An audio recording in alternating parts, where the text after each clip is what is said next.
बिस्मिल्लाहिर्रहमानिर्रहीम। अस्सलाम वालेकुम स्टूडेंट्स, आज हमने अपना नेक्स्ट चैप्टर स्टार्ट करना है, चैप्टर नंबर 6 जो कि है इंजाइम्स।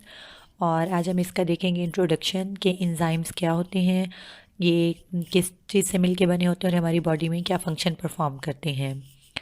सबसे पहले हम देखते हैं कि इंजाइम्स क्या होते हैं। स्टूडेंट्स, इंजाइम्स जो हैं ये प्रोटीन्स होती हैं, और प्रोटीन्स जो हैं ये और इनका फंक्शन क्या होता है, ये किसी भी बायोकेमिकल रिएक्शन को स्पीड अप करती हैं। यानी हमारी बॉडी में बहुत सारे रिएक्शंस हो रहे होते हैं जिसकी वजह से हमारे अंदर न्यू मॉलिक्यूल्स बन रहे हैं और ब्रेक डाउन हो रही होती है मॉलिक्यूल्स की। तो उन जितने भी रिएक्शंस हैं उन सबको स्पीड अप करने के लिए जो प्रोटीन मॉलिक्यूल यूज़ होता है उसको हम कहते हैं इंजाइम्स। तो हम पढ़ते हैं कि इंजाइम्स किस तरह से काम करते हैं। Enzymes, the life of living organism is a reflection of what is going on in their bodies. ठीक है, हमारी जो लिविंग ऑर्गेनिजम्स की ज़िंदगी होती है, लाइफ होती है, वो किस चीज़ का अक्स होती है, रिफ्लेक्शन होती है कि हमारी जिस्म के अंदर क्या क्या हो रहे हैं, यानी कौन से रिएक्शंस हो रहे हैं। Metabolism is a set of biochemical reactions.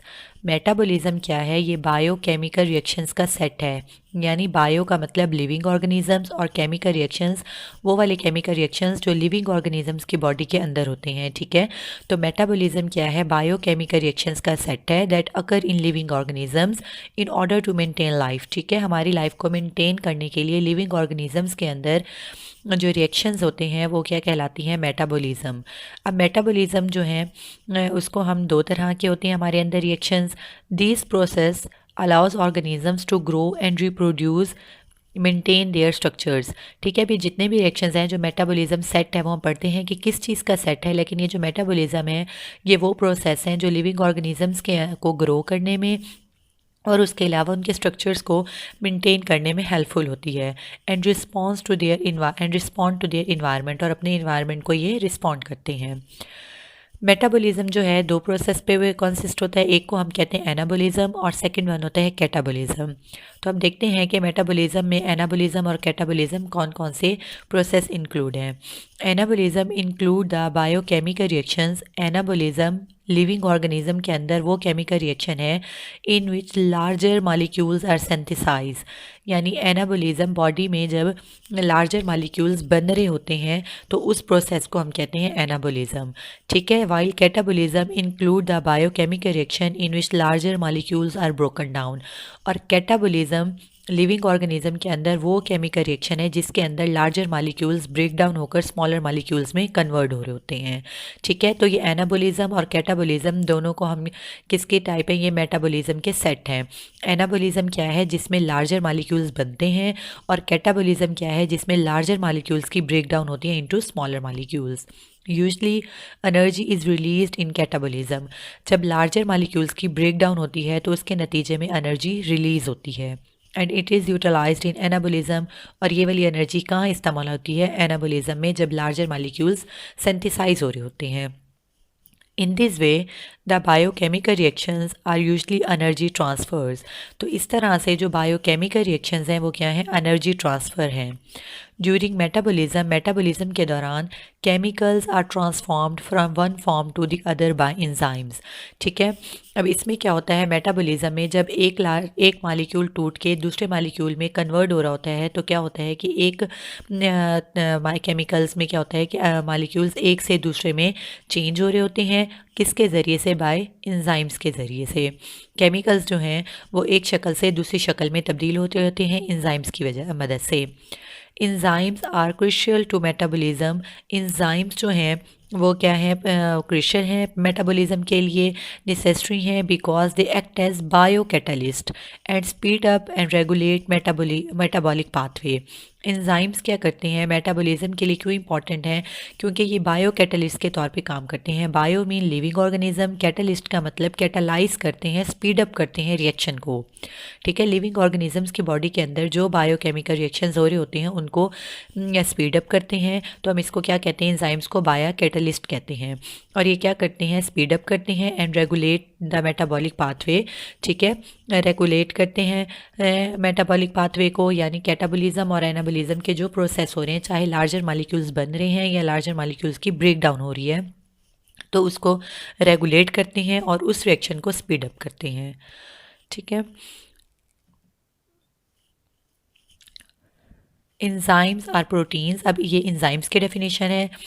Last page पे लास्ट जो अभी हमने डिस्कस किया उसमें हमने मेटाबॉलिज्म की डेफिनेशन और उसके साथ एनाबॉलिज्म और कैटाबॉलिज्म की डिफाइन पढ़ी कि क्या होते हैं और किस में एनर्जी, कैटाबॉलिज्म में जो एनर्जी रिलीज होती है और एनाबॉलिज्म में वो वाली एनर्जी यूज़ होती है। अब ये इंजाइम्स हैं। इंजाइम्स क्या हैं? Enzymes are proteins. ठीक है, इंजाइम्स क्या होती हैं? प्रोटीन्स होती हैं। जितनी भी इंजाइम्स होती हैं वो सब क्या होती हैं? प्रोटीन्स होती हैं। लेकिन दुनिया में जितनी भी प्रोटीन्स हैं ज़रूर वो सब इंजाइम्स नहीं होती, लेकिन जितनी भी इंजाइम्स हैं वो सब प्रोटीन्स होती हैं। डेट कैटलाइज यानी स्पीड अप करती है बायोकेमिकल रिएक्शंस को। इंजाइम्स वो वाली प्रोटीन्स हैं जो बायोकेमिकल रिएक्शन को स्पीड अप करती हैं and are not changed during the reaction, और रिएक्शन के दौरान ये खुद चेंज नहीं होती। ठीक है, किसी भी रिएक्शन में जब ये इस्तेमाल होती हैं तो ये खुद चेंज नहीं होती बल्कि सिर्फ उस रिएक्शन को स्पीड अप करती है। The molecules at which enzymes act are called substrate. वो वाला मालिक्यूल जिसके ऊपर इंजाइम काम करता है, ठीक है, उसको हम क्या कहेंगे? सबस्ट्रेट कहेंगे। वो वाले मालिक्यूल्स जिसके ऊपर इंजाइम एक्ट करते हैं, काम करते हैं, उसको सबस्ट्रेट कहते हैं। And enzymes convert them into different molecules called product. और इंजाइम्स के ब्रेक डाउन होने के बाद जब इंजाइम डिफरेंट मालिक्यूल्स दूसरे मालिक्यूल्स में कन्वर्ट होगा उसको हम कहेंगे प्रोडक्ट्स।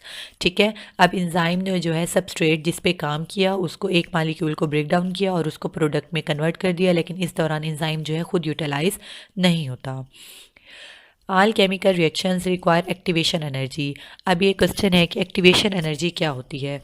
ठीक है स्टूडेंट्स, एक तो ये कि सबस्ट्रेट एंड प्रोडक्ट्स क्या होती हैं। सबस्ट्रेट वो होती हैं जिसके ऊपर इंजाइम एक्ट करते हैं और उसको जिस दूसरे मालिक्यूल में कन्वर्ट करते हैं उसको हम कहते हैं प्रोडक्ट्स। अब ये है कि एक्टिवेशन एनर्जी क्या होती है, और एक्टिवेशन तमाम केमिकल रिएक्शंस को एक्टिवेशन एनर्जी रिक्वायर्ड होती है।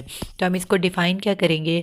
It is define as minimum energy required to start a reaction. वो कम से कम एनर्जी जो किसी भी रिएक्शन को स्टार्ट करने के लिए ज़रूरी होती है। ठीक है, किसी भी काम को शुरू करने के लिए, फॉर एग्जांपल जिस तरह गाड़ी को स्टार्ट करने के लिए पहले थोड़ी सी चाबी लगाते हैं और वो स्टार्ट होती है और फिर बाद में काम करना शुरू कर देती है, इसी तरह से किसी भी केमिकल रिएक्शन को स्टार्ट करने के लिए जो कम से कम अमाउंट एनर्जी रिक्वायर्ड होती है उसको हम कहते हैं activation energy. The need for activation energy act as a barrier to the beginning of a reaction as symbolised in the diagram.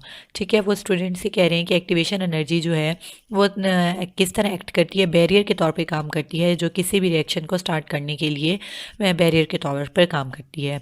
अब इंजाइम्स क्या करते हैं? इंजाइम्स जो है इस एक्टिवेशन एनर्जी को कम करते हैं। यहाँ पे एक कॉन्सेप्ट दिया गया है। फॉर एग्जांपल जैसे ये कोई केमिकल रिएक्शन स्टार्ट हो रहा है, अब जैसे इस बॉल को अगर देखते हैं कि यहाँ से स्टार्ट करते हैं, यहाँ से स्टार्ट करने के बाद जब ये इस पोजीशन पे पहुँचते हैं तो ये आगे खुद ब खुद फिर चली जाती है। यहाँ पे हमें एनर्जी की ज़रूरत नहीं होती, लेकिन हमें यहाँ पे एनर्जी रिक्वायर्ड है। इसको यहाँ से पीक तक पहुँचाने के लिए, टॉप तक पहुँचाने के लिए एनर्जी रिक्वायर्ड है। जब ये यहाँ तक पहुँच जाएगी तो ये आगे खुद ब खुद चली जाएगी। तो यहाँ पे ये क्या है? इसके लिए एज रुकावट, बैरियर के तौर पे काम करती है। तो यहीं पे ये एग्जांपल दे रहे हैं कि जो किसी भी रिएक्शन को स्टार्ट करने के लिए पहले जब वो यहाँ तक पहुँच जाता है तो फिर आगे खुद ब खुद हो जाता है पूरा। तो वो कहते हैं कि जिस तरह इसे डायग्राम में दिखाया गया है, किसी भी रिएक्शन को स्टार्ट करने के लिए जो ये स्टार्टिंग वाली थोड़ी सी एनर्जी है तो उसको हम कहते हैं एक्टिवेशन एनर्जी। ठीक है, अब ये बैरियर के तौर पे काम करती है। जब तक हम यहाँ तक इसको एनर्जी नहीं देंगे तो ये आगे स्टार्ट नहीं होगा।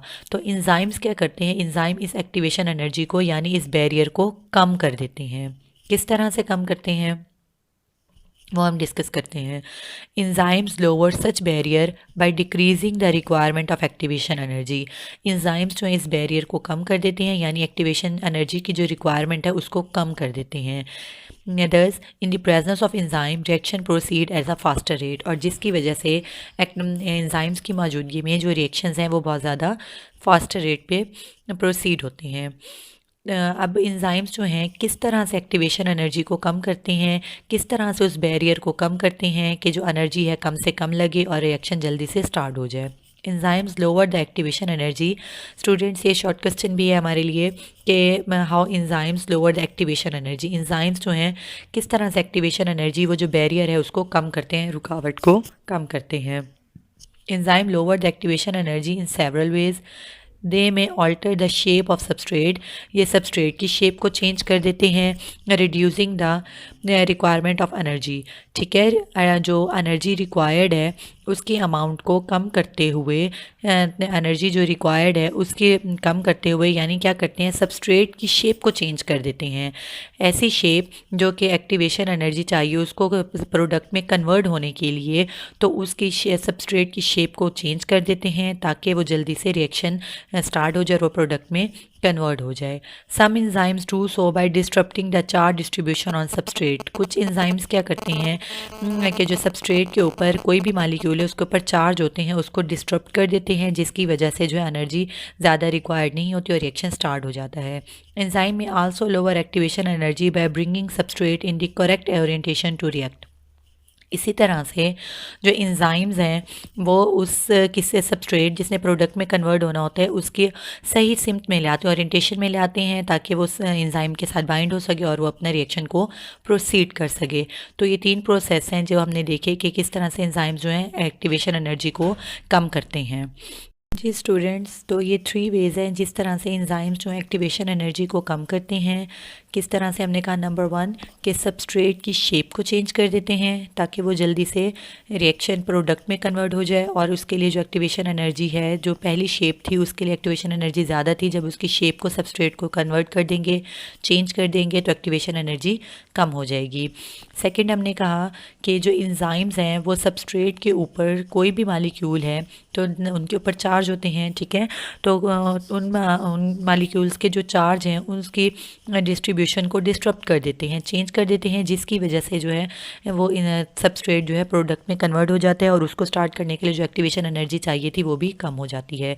इसी तरह से हमने थर्ड कहा कि इंजाइम्स क्या करते हैं, सबस्ट्रेट को सही ओरिएंटेशन में ले आते हैं, यानी जिस तरह से उसको सही इंजाइम के साथ बाइंड होकर जल्दी रिएक्ट कर सकता है तो उसको सही सिम्त में लाते हैं ताकि वो अपने रिएक्शन को जल्दी से जल्दी स्टार्ट कर सके और प्रोसीड कर सके। तो ये 3 वेज़ हैं जिस तरह से इंजाइम्स जो एक्टिवेशन एनर्जी को कम करते हैं। स्टूडेंट्स, यहाँ पे हम देख सकते हैं कि वो कहते हैं कि जैसे यहाँ पे कोई सबस्ट्रेट है और उसमें प्रोडक्ट में कन्वर्ट होना है, तो विदाउट इंजाइम्स के बगैर अगर हम कहें कि एक्टिवेशन एनर्जी जो है इतनी ज़्यादा है, ठीक है, एक्टिवेशन एनर्जी इतनी ज़्यादा है, तो इस सबस्ट्रेट को प्रोडक्ट में कन्वर्ट होने के लिए इतनी ज़्यादा एक्टिवेशन एनर्जी चाहिए।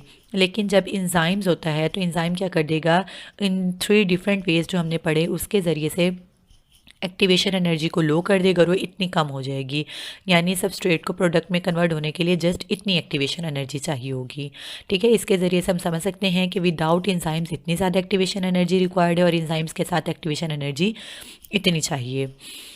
आगे इंजाइम्स की हम 2 कैटेगरीज पढ़ते हैं कि इंजाइम्स को जो है किस तरह से 2 कैटेगरीज में डिवाइड किया गया है।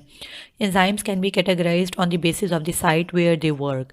अब इंजाइम्स जो हैं जहाँ पे काम करते हैं उस बेस पे इनको 2 टाइप्स में डिवाइड किया गया है। कौन से? दे मे बी इंट्रासेलुलर इंजाइम्स और एक्स्ट्रा सेलुलर इंजाइम्स। इंट्रा यानी विद इन द सेल और एक्स्ट्रा यानी सेल से बाहर। इंट्रासेलुलर इंजाइम्स कौन से होंगे? Enzymes of glycolysis working in the cytoplasm. Students, हम लोगों ने रेस्पिरेशन का ग्लाइकोलाइसिस का प्रोसेस पढ़ा जिसमें जो है ब्रेक डाउन होती है, और ये ग्लाइकोलाइसिस का प्रोसेस कहाँ होता है? साइटोप्लाज्म में होता है। अपने 7 चैप्टर में ग्लाइकोलाइसिस को हमने डिटेल से पढ़ा था। तो ग्लाइकोलाइसिस में साइटोप्लाज्म में जो होता है, यानी ये न्यूक्लियस के बाहर सेल में जो है, सेल के अंदर है, साइटोप्लाज्म में हो रहा है ये प्रोसेस। तो हम इस ग्लाइकोलाइसिस के लिए जो इंजाइम्स रिक्वायर्ड होंगे, जो काम कर रहे होंगे, हम उनको कहेंगे इंट्रासेलुलर इंजाइम्स। और may be extra cellular enzymes, pepsin enzymes working in the stomach cavity.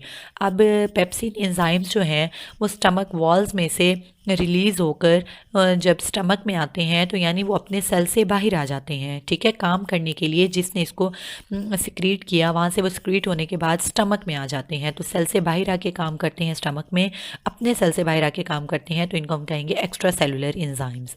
तो ये भी शॉर्ट क्वेश्चन है, differentiate between intra cellular and extra cellular enzymes. वो वाले इंजाइम्स जो सेल के अंदर काम करते हैं हम उनको कहते हैं इंट्रा सेलुलर, जो सेल से बाहर काम होंगे उसको करते हैं उसको हम कहेंगे एक्स्ट्रा सेलुलर।